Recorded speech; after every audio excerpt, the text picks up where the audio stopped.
নমস্কাৰ সকলো অসমবাসীকে মই বাণী গগৈ স্বাগতম জনাইছোঁ মোৰ আজিৰ পুনৰ এটি শিক্ষামূলক ভিডিঅ'লৈ। আশা কৰোঁ সকলো ভালে আছে। আজি মই আপোনালোকৰ মাজলৈ লৈ আহিছোঁ শ্ৰীমন্ত শংকৰদেৱৰ জীৱনীমূলক এখনি ৰচনা, আৰু এই ভিডিঅ'টো আপোনালোকে চাই নিশ্চয় উপকৃত হ'ব। শেষলৈকে ভিডিঅ'টো চাব বুলি আশা কৰিলোঁ। আহকচোন ভিডিঅ'টোৰ মাজলৈ আগবাঢ়োঁ। শ্ৰীমন্ত শংকৰদেৱ। আৰম্ভণি। কবি যতীন্দ্ৰনাথ দুৱৰাদেৱে শংকৰদেৱ কবিতাত বৰ্ণনা কৰিছে, তোমাৰ জীৱনীদেৱ লিখে এনে সাধ্যকাৰ, গোটেই অসম জুৰি বিস্তৃত জীৱনী যাৰ। প্ৰকৃততে সমগ্ৰ অসমখনেই শংকৰদেৱ। আমাৰ জাতীয় জীৱনৰ প্ৰতি খোজতে তেওঁৰ অৱদান বিৰাজমান। শ্ৰীমন্ত শংকৰদেৱক এৰি আমি অসমীয়া হিচাপে চিনাকি দিব নোৱাৰোঁ। জন্ম পৰিচয়। যি সময়ত অন্যায় অত্যাচাৰ আৰু ধৰ্মৰ নামত নানা প্ৰকাৰৰ বিভেদৰ প্ৰাদুৰ্ভাৱ চলিছিল, সেই সময়তে ১৪৪৯ চনত আহিন মাহৰ শুক্লা দশমীৰ তিথিত ১৩৭১ শকত নগাঁও জিলাৰ বৰদুৱাৰ আলিপুখুৰী গাঁৱত শংকৰদেৱে অসম মাতৃৰ ভয়াৱহ বিপদৰ পৰা উদ্ধাৰ কৰিবলৈ আৱিৰ্ভাৱ হৈছিল। তেওঁৰ পিতৃৰ নাম শিৰোমণি কুসুম্বৰ বৰভূঞা আৰু মাতৃৰ নাম সত্যসন্ধা আছিল। সৰুতেই পিতৃ-মাতৃক হেৰুওৱা শংকৰদেৱক আইতাক খেৰসুঁতীয়ে তুলি তালি ডাঙৰ দীঘল কৰিছিল। তেওঁৰ ১০টা নাম আছিল যদিও শংকৰদেৱ নামটোৱে বিখ্যাত হ'ল। বাল্যকাল আৰু শিক্ষা। বুঢ়ীমাকৰ তত্বাৱধানত থকা শংকৰদেৱে সৰুতে লগৰীয়াসকলৰ সৈতে ধেমালি কৰি সময় অতিবাহিত কৰিছিল। ১২ বছৰ বয়স পৰ্যন্ত তেওঁ বিদ্যা শিক্ষাত মন বহোৱা নাছিল। অৱশ্যে সাহসী বালক হিচাপে তেওঁ সেই সময়তে কেইটিমান দুঃসাহসিক কামো কৰিছিল। শংকৰদেৱৰ শিক্ষাৰ প্ৰতি অনীহা হোৱা দেখি আইতাক চিন্তান্বিত হৈ বুজাই বঢ়াই শেষত সেই সময়ৰ এগৰাকী বিদ্বান ব্ৰাহ্মণ পণ্ডিত মহেন্দ্ৰ কন্দলীৰ ছাত্ৰশালালৈ তেতিয়া টোল বুলি কোৱা হয়, নি নামভৰ্তি কৰালে। কন্দলী মহাশয়ক টোলত তেওঁ শিক্ষা লাভ কৰি অসাধাৰণ প্ৰতিভাৰ পৰিচয় দিব পাৰিছিল। ছাত্ৰ জীৱনৰ প্ৰথম ছোৱাতে তেওঁ যুক্তাক্ষৰ বৰ্জিত এটি উচ্চ পৰ্যায়ৰ গীত লিখিছিল। কৰতল কমল কমলদল নয়ন, ভৱদৱ দহন গহন বন শয়ন ইত্যাদি। এই কবিতাটিৰ কথা গীতটিৰ কথা আপোনালোকে নিশ্চয় জানে। এই গীতটি তেওঁ যেতিয়া মাত্ৰ ক খ খিনি শিকিছিল, স্বৰ বৰ্ণসমূহ শিকাই নাছিল, আৰু স্বৰ চিহ্নসমূহ তেতিয়াই এই কবিতাটি বা গীতটি লিখিছিল। কন্দলীৰ টোলতে সৰ্বশাস্ত্ৰত পাৰ্গত হৈছিল আৰু শৰীৰ চৰ্চাও কৰিছিল। ঘৰুৱা জীৱন। প্ৰায় 10 বছৰ কাল শিক্ষা লাভ কৰি তেওঁ ঘৰলৈ আহি শিৰোমণি ভূঞা, ভূঞা শব্দৰ অৰ্থ মাতৃৰ গৰাকী, শিৰোমণি ভূঞা ভূঞাসকলৰ মুখিয়াল দায়িত্ব গ্ৰহণ কৰিলে। তেওঁ প্ৰথমে হৰিবৰ গিৰিৰ জীয়াৰী সূৰ্যৱতীক বিয়া কৰাইছিল।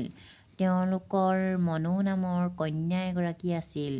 মনুৰ জন্মৰ 9 মাহতে সূৰ্যৱতীৰ মৃত্যু হোৱাত শংকৰদেৱে মৰ্মান্তিক বেজাৰ পাই তীৰ্থভ্ৰমণৰ বাবে যাত্ৰা কৰিলে। 12 বছৰৰ পাছত পুনৰ ঘৰলৈ আহি তীৰ্থভ্ৰমণৰ অভিজ্ঞতাৰে অসমত নৱবৈষ্ণৱ ধৰ্ম প্ৰৱৰ্তন কৰিলে। এই ধৰ্মকে এক সদন ধৰ্ম বা মহাপুৰুষীয়া ধৰ্ম বুলি কোৱা হয়। অহিংসাই এই ধৰ্মৰ মূল কথা। প্ৰাণীক হত্যা নকৰা, সকলোকে সমান বুলি ভবা এই ধৰ্মৰ নীতি। শ্ৰীকৃষ্ণই হ'ল মূল আৰাধ্য দেৱতা। এই ধৰ্মত জাতিভেদ নাই। তেওঁ এই ধৰ্ম প্ৰৱৰ্তনে অসমীয়া জাতিক ঐক্যবদ্ধ কৰিলে। শংকৰদেৱে ধৰ্ম প্ৰচাৰত ব্যস্ত থকাত বিষয়বোৰ চোৱাচিতা কৰিবৰ বাবেই কালিন্দী আইক বিয়া কৰাবলগীয়া হয়। তেওঁলোকৰ 3জন পুত্ৰ আৰু এগৰাকী কন্যা আছিল। শংকৰদেৱে ধৰ্ম প্ৰচাৰত কেইবাগৰাকী শিষ্যই অশেষ সহযোগ আগবঢ়াইছিল। সেইসকলৰ ভিতৰত মাধৱদেৱ অন্যতম। শংকৰ মাধৱৰ মিলনক মণিকাঞ্চন সংযোগ বুলি কোৱা হয়। দামোদৰদেৱ, ৰাম সৰস্বতী, অনন্ত কণ্ডলী আদি শিষ্যসকলৰ নামো উল্লেখযোগ্য। সাহিত্যিক জীৱন: শ্ৰীমন্ত শংকৰদেৱে নৱবৈষ্ণৱ ধৰ্ম প্ৰচাৰৰ বাবে কেইবাখনো গ্ৰন্থ ৰচনা কৰিছিল। সাহিত্যিক শংকৰদেৱ আছিল অসমীয়া সাহিত্যৰ ভোটাতৰা।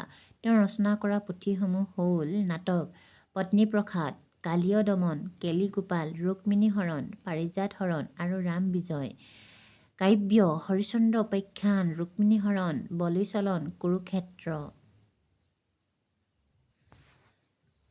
কীৰ্তন: কীৰ্তনঘোষা, গুণমালা, গীত, বৰগীত, ভটিমা, টুটই, প্ৰকৰণ গ্ৰন্থ, ভক্তি ৰত্নাকৰ সংস্কৃতত লিখা, অনুবাদ, ভাগৱতৰ স্কন্ধ দশম আদি একাদশ, প্ৰথম, দ্বিতীয়, নৱম স্কন্ধ, ৰামকথা, উত্তৰাকাণ্ড, ৰামায়ণ, তত্ত্বমূলক, ভক্তি প্ৰদীপ, অনাদি পাটন, নিমি নৱসিদ্ধ সংবাদ।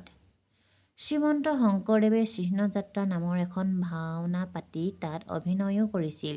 এইখনেই প্ৰথম ভাওনা। তেওঁৰ নাটবোৰক অংকীয়া নাট বা যাত্ৰা বুলি কোৱা হয়। নাটক আৰু বৰগীতৰ বাবে তেওঁ ব্ৰজ বুলি নামৰ ভাষাও সৃষ্টি কৰিছিল। অন্যান্য: তেওঁ ভগৱানৰ উপাসনাৰ বাবে নামঘৰ স্থাপন কৰিছিল। নামঘৰ অসমীয়া মানুহৰ হৃৎপিণ্ডস্বৰূপ। অসমীয়া সংস্কৃতিৰ সংস্কাৰৰ বাবে খোল, তাল, ভাওনা, নাম কীৰ্তন প্ৰচলন কৰি সাংস্কৃতিক পথাৰখন জীপাল কৰি তুলিলে। সমাজ সংস্কাৰক হিচাপে তেওঁ অসমীয়া জাতিক নতুন প্ৰাণ দিছিল। তিৰোধান: মহাপুৰুষ হিচাপে খ্যাতি লাভ কৰা শ্ৰীমন্ত শংকৰদেৱ শেষৰ জীৱনত কোচবেহাৰত বাস কৰিছিল। তাতেই ভেলাকাকত কোটা নামৰ ঠাইত 1568 চনত 1490 শকৰ ভাদ মাহৰ শুক্লা দ্বিতীয়া তিথিত তেওঁ বৈকুণ্ঠগামী হয়।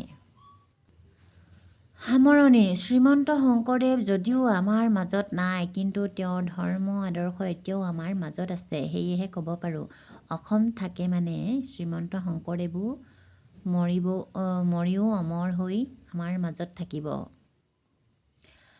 শিক্ষাৰ্থীৰ সুবিধাৰ্থে আৰু মহাপুৰুষজনাক বিশদভাৱে জানিবৰ বাবে ৰচনাখন দীঘলীয়া কৰা হ'ল। এয়া মই আপোনালোকৰ আগত দাঙি ধৰিলোঁ মহাপুৰুষ শ্ৰীমন্ত শংকৰদেৱৰ জীৱনীমূলক এই ৰচনাখনি। আপোনালোকে কেনে পালে জনাব। অকণমান দীঘলীয়া হ'ল। কেনে পালে আপোনালোকে জনাই কমেণ্ট এটা কৰিবলৈ নাপাহৰিব। আজিলৈ আহিছোঁ নহ'লে। জয় আই অসম। ধন্যবাদ।